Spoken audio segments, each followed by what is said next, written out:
नमस्कार दोस्तों, आज 25 सितंबर है और 25 सितंबर राजस्थान के राजनीतिक इतिहास की एक ऐसी तारीख है जिसे लोग भूलना भी चाहें तो लोग दूसरे याद दिला देते हैं।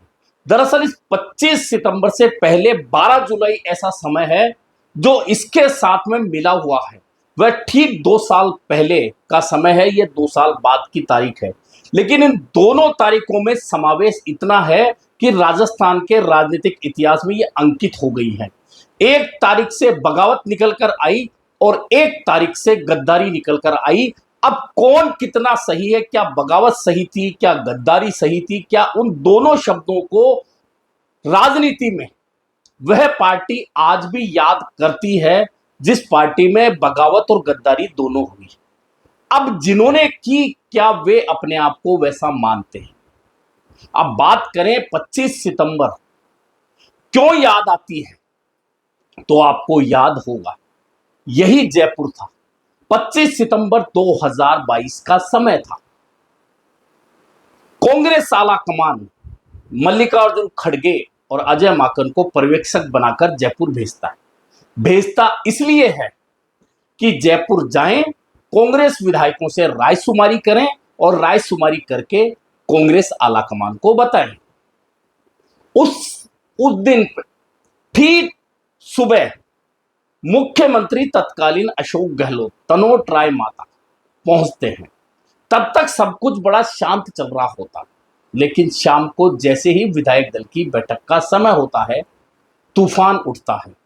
जिन विधायकों को मुख्यमंत्री आवास पर विधायक दल की बैठक में कांग्रेस पर्यवेक्षक मल्लिकार्जुन खड़गे और अजय माकन के सामने आना होता है, वे मंत्री शांति धारीवाल के निवास पर जुटने लगते हैं।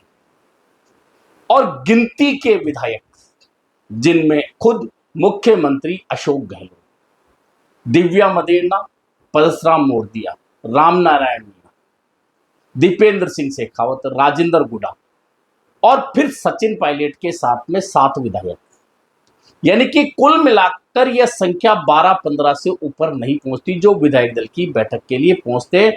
इसके अलावा तमाम विधायक शांति धारीवाल के निवास पर जुटते हैं।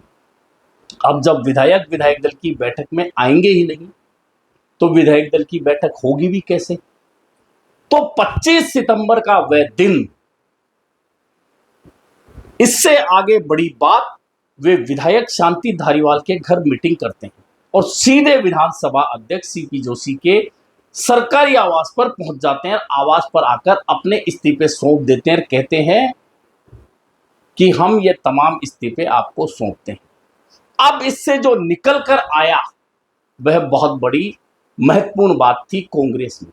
दरअसल जो विधायक शांति धारीवाल के निवास पर जुटे थे, उनका विधायक दल की बैठक से ठीक पहले यह कदम उठाना, उसके बाद उनका बयान आना और बयान में यह कहना कि जिन 102 विधायकों ने कांग्रेस की सरकार राजस्थान में रहकर बचाई थी, अगर विधायक दल का नेता बदलने की बात है तो उन 102 विधायकों में से किसी को भी चुन लिया जाए, लेकिन जो विधायक सचिन पायलट सहित मानेसर जाकर सरकार गिराने की साजिश में शामिल थे, उनमें से किसी को भी नेता नहीं चुना जाए। और यह एपिसोड इस तरह से कांग्रेस में भूचाल ला देता है और पहली बार ऐसा होता है जब पार्टी आला कमान की ओर से भेजे गए पर्यवेक्षक बिना विधायक दल की बैठक के, बिना विधायकों की रायशुमारी जाने दिल्ली लौट जाते हैं। और यह चिपकाया जाता है पूर्व मुख्यमंत्री अशोक गहलोत के एक ठप्पा कि अशोक गहलोत ने आला कमान से गद्दारी की है। लेकिन क्या आला कमान ने अशोक गहलोत की गद्दारी को गद्दारी माना, जो कि मीडिया और कुछ एक नेताओं के द्वारा कहा गया? अगर आला कमान गद्दारी मानता, तो क्या अशोक गहलोत को इस गद्दारी के बदले मुख्यमंत्री पद से हटाकर किसी और को डायरेक्ट आला कमान नहीं बिठा सकता था? क्या पार्टी का आला कमान इतना कमजोर है?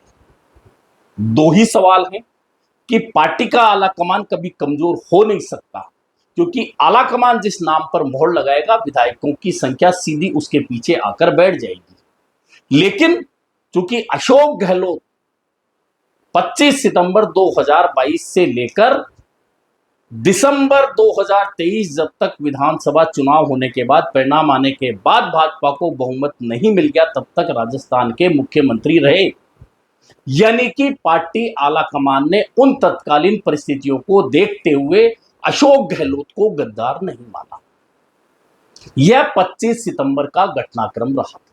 लेकिन यह 25 सितंबर का घटनाक्रम जो हुआ, उससे ठीक 2 साल पहले की जो तारीख थी 12 जुलाई 2020, वह भी कांग्रेस के इतिहास में, राजस्थान के इतिहास में लिखी जाएगी और लिख दी गई है।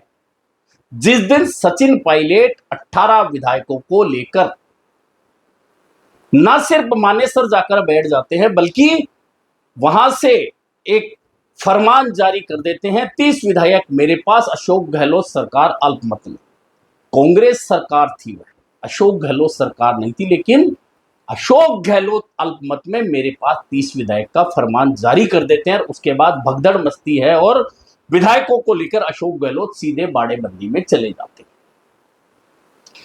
वह दिन 12 जुलाई 2020 और 25 सितंबर 2022, इन दोनों की समानता यही है कि सचिन पायलट अशोक गहलोत में अविश्वास जताते हुए अपने साथ 18 विधायकों को लेकर मानेसर चले गए और वहां कई दिनों तक रुकने के बाद प्रियंका गांधी, अहमद पटेल, केसी वेणुगोपाल की मध्यस्थता हुई और सचिन पायलट की वापसी हुई। तब तक सचिन पायलट को उप मुख्यमंत्री पद से, प्रदेश कांग्रेस अध्यक्ष पद से, उनके साथ गए मंत्रियों को, विश्वेंद्र सिंह और रमेश मीणा को उनके मंत्री पद से, अग्रिम संगठनों के 2 अध्यक्ष राकेश पारिक और मुकेश भास्कर को उनके अध्यक्ष पद से हटाया जा चुका था।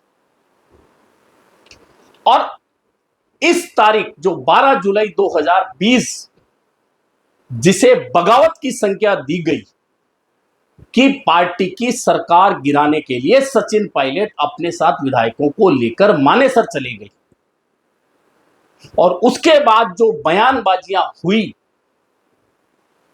वह तमाम राजनीतिक लोगों ने देखी, नेताओं ने सुनी, आम जनता ने सुनी, और आज भी वह तारीख, वह बयानबाजी अमिट रूप से कांग्रेस के इतिहास में लिख दी गई है। और आपको याद होगा 25 सितंबर का जब यह घटनाक्रम हो गया, जिसकी आज वर्षगांठ की बात कहकर सोशल मीडिया पर कमेंट आ रहे हैं, आपको याद होगा इसी तारीख के बाद में पाली जिले के दौरे पर गए थे अशोक गहलोत मुख्यमंत्री के तौर पर। वहां एक नेशनल चैनल के पत्रकार ने फिर वही सवाल किया था कि सचिन पायलट को विधायक दल की बैठक में नेता चुना जाता, इसलिए बैठक नहीं होने दी गई। तब अशोक गहलोत का जवाब था कि पार्टी से बगावत करने वालों को, नाकारा निकम्मे को कौन मुख्यमंत्री बनाएगा। यह बात इन दोनों तारीखों से जुड़कर रही। अब बात यह है कि आला कमान ने क्या सचिन पायलट को बगावती माना? तो हां, कुछ दिन तक माना और उन्हें सरकार रहने तक राजस्थान में कोई पद नहीं दिया, तब तक कि मुख्यमंत्री के तौर पर अशोक गहलोत रहे। और अब बात करें कि क्या 25 सितंबर की विधायक दल की बैठक नहीं होने पर अशोक गहलोत को गद्दार माना? तो तब तक तो नहीं जब तक वे मुख्यमंत्री थे, उसके बाद में उन्हें पद तो नहीं मिला, लेकिन फिलहाल उनके पास में ओबीसी एडवाइजरी काउंसिल में एक जगह दे दी गई है अशोक गहलोत को। यानी कि आला कमान ने दोनों का समावेश कर दिया है कि सचिन पायलट पार्टी के महासचिव हैं और छत्तीसगढ़ के प्रभारी हैं, अशोक गहलोत गवर्निंग काउंसिल जो ओबीसी की है उसके सदस्य।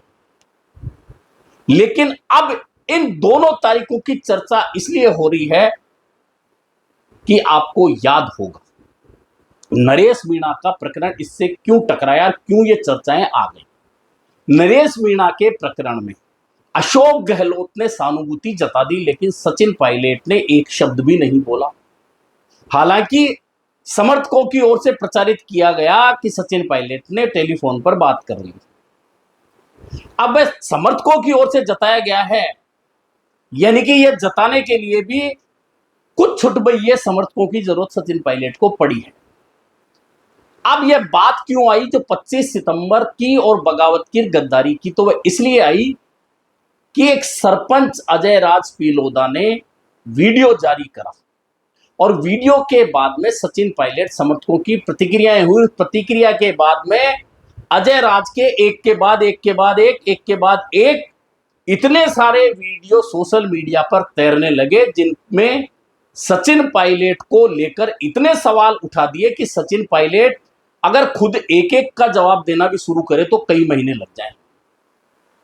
ऐसे में यह बगावत की जो बात आई, जो गद्दारी की बात आई, 25 सितंबर का जो एपिसोड अचानक वापस से सोशल मीडिया पर जिंदा हुआ, इसके कारण अब जो वह प्रतिद्वंदिता थी खुलकर सामने आ गई है।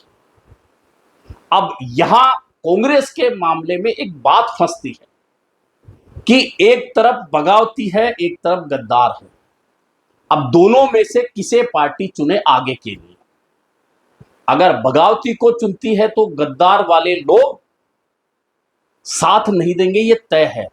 और गद्दार वाले अगर चुने जाते हैं तो बगावती आवाज उठाएंगे, ये भी तय है। तो क्या फिर पार्टी कोई नया रास्ता ढूंढने वाली है? अब यह कब होगा नहीं होगा ये बात की बात है, लेकिन 25 सितंबर 2022 का घटनाक्रम और 12 जुलाई 2020 का घटनाक्रम दोनों का समावेश ऐसा है कि जब जब 12 जुलाई 2020 में बगावत की बात चलेगी तो फिर 25 सितंबर 2022 की गद्दारी की बात भी याद दिलाई जाएगी। अब इसमें फायदा नुकसान किसका होगा, कौन किसका कितना कर पाएगा, यह बात बाद की है। लेकिन फिलहाल तो इन दोनों तारीखों के बीच में राजस्थान की कांग्रेस की सारी राजनीति बुरी तरह से फंसी हुई है। और जब तक इस फंसी हुई राजनीति को पार्टी आलाकमान फेंट कर कोई नया नाम नहीं निकाल कर लाएगा, तब तक 2028 की राहें कांग्रेस के लिए आसान नहीं रहने वाली है। अब नए नामों में से पार्टी आलाकमान किसे लाता है ये पार्टी आलाकमान जाने, लेकिन फिलहाल 25 सितंबर की इस वर्षगांठ पर अचानक सोशल मीडिया पर गद्दारी और बगावत की परिभाषाएं समझाने वाले बहुत सारे वीडियो कमेंट जैसे ही सामने आ रहे हैं, पार्टी नेताओं की धड़कनें बढ़ना स्वाभाविक है, क्योंकि इसका सीधा नुकसान उन नेताओं को हो रहा है जो कहीं ना कहीं पार्टी से दिल से जुड़े हुए हैं, पद से नहीं। बाकी अधिकांश नेता सिर्फ पद की मारामारी से जुड़े होते हैं, चाहे वह अशोक गहलोत और सचिन पायलट हो। किसी को किसी से कोई मतलब नहीं होता, मुझे पद मिल जाए, बाकी लोगों की मैं चिंता क्यों करूं। ऐसे में 25 सितंबर की ये तीसरी वर्षगांठ इस बार कुछ ज्यादा याद की जा रही है, क्योंकि पिछले एक सप्ताह से सोशल मीडिया पर जिस तरह के वीडियो सचिन पायलट के खिलाफ, अशोक गहलोत के पक्ष में, अशोक गहलोत के खिलाफ सचिन पायलट के पक्ष में लगातार दौड़ रहे हैं, उनमें कांग्रेस पार्टी की सड़क पर होती फजीती स्पष्ट रूप से नजर आ रही है। अभी के लिए इतना ही, फिर मिलेंगे नए मुद्दे पर चर्चा के साथ।